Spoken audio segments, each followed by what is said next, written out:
Holy Gospel according to St. Matthew. Moving on from there, Jesus walked by the Sea of Galilee, went up on the mountain, and sat down there. Great crowds came to him, having with them the lame, the blind, the deformed, the mute, and many others. They placed them at his feet, and he cured them.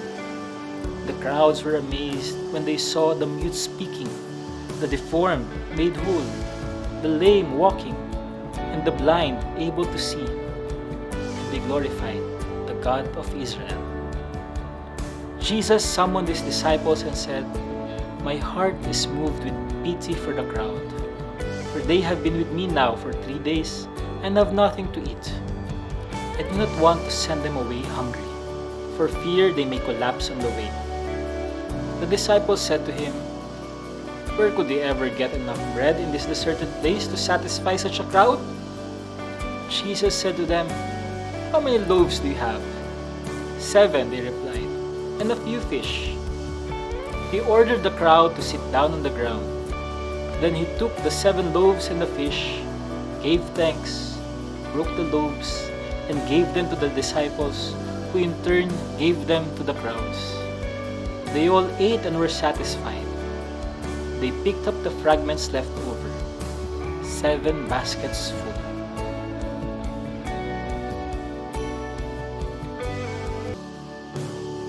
Like the great prophets of old, Jesus went up to a mountain, and there he sat down. Great crowds came to him, but these great crowds were not composed of what we may call great people. They were not the powerful nor the learned. If anything about them was great, it is that they were in great need. They were the lame, the blind, the deaf, and the mute, and many others. A mad medley of many maladies. But with that great need came their great faith in the Lord. Can you imagine being disabled, following someone for 3 days with hardly sufficient food supplies, and then having to go up to a mountain? What complete abandon these people must have had to follow Jesus like that. They could have been Filipinos, no? No more food? Ay, bahala na. Climb a mountain? Basta. We just follow this Jesus of Nazareth. Ay, bahala na. Basta. What reckless abandon. Foolish even, right? My friends, it is faith. And because of that faith, Jesus is moved to pity, and he worked many miracles, and the people were amazed.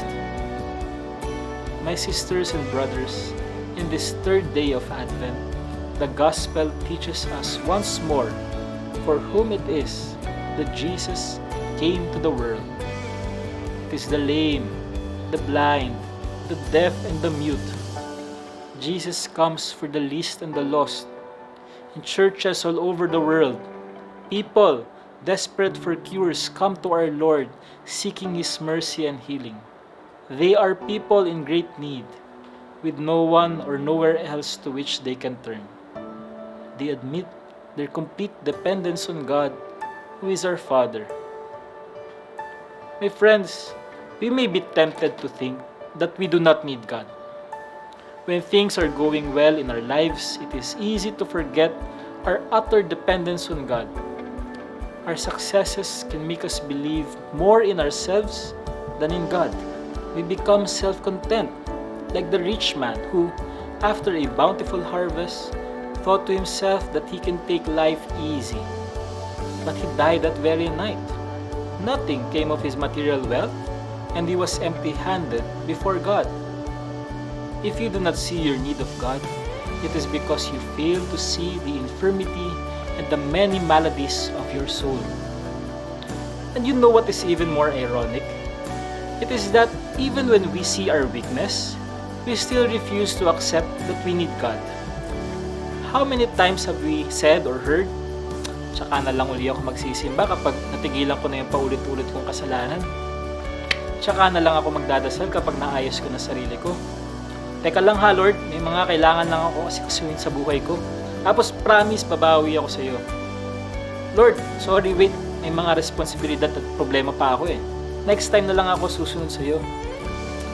Let us stop fooling ourselves. We are the lame, the mute, the deaf and the blind. We are in the wilderness with nothing to eat. If we try to go on our own, we shall collapse on the way. But God pities us. He has seen our sorry state. Look, He is coming, and Emmanuel is His name, God with us. He only asks us that we follow Him, that we come to Him, that we sit with Him, and our empty baskets shall be full. Siksik, liglig, at tumaapa.